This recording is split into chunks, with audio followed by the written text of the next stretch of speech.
See, because here's the last thing I'll tell you today. I had a great political science professor in college who became a mentor to me. He's since passed away. His name is Jim Soules at the University of Delaware. He's a wonderful Southern gentleman. Grew up in Virginia, got his education at the University of Virginia, and he was a mentor to so many students who came through that department at the University of Delaware. And such a great friend that when I ran for governor for the first time in 2009, near the end of his life, he drove up to New Jersey and did phone banking for me with that really great Southern accent. Let me tell you, people in New Jersey were like, I don't know who that is, but let's listen to some more of it because it sounded really good. He gave me some great lessons when I was at that school, and he told me, Chris, if you ever run for political office, remember something.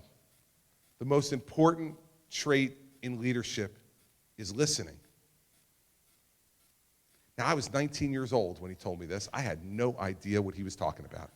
Because at 19 years old, no offense, Sarah, your listening ears aren't always on. Not always. He said, you got to listen. If you want to be a leader, you have to listen. He said, because, if you don't listen, you won't have followers. And he said, and a leader without followers is just a guy out for a walk. He said, that's not who you want to be if you want to run for office and try to change the world. I've listened. I've listened to the people of my state. And as chairman of the Republican Governors Association, I listened to people all across this country over the last few years. I don't need to watch cable news to find out that they're filled with anxiety. I don't need to watch cable news to find out they're filled with fear. I don't need to watch cable news to find out that they're filled with frustration, that the middle class hasn't seen their wages in this country go up in 15 years. I don't need to watch cable news to find out that the American people, more than anything else, want a president who is strong and decisive and honest. And so I put my listening ears on, and I've listened the last few years. And I run for president because I hear you. I hear you. I feel your frustration. I share your frustration. I share your anger, and I share your fear.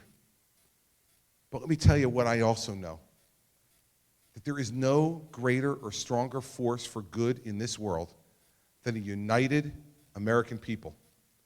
And what I intend to do as your president is to listen to you, to give voice not only to your frustrations and your anger and your fears, but to give voice to your aspirations and your dreams for our children and our grandchildren.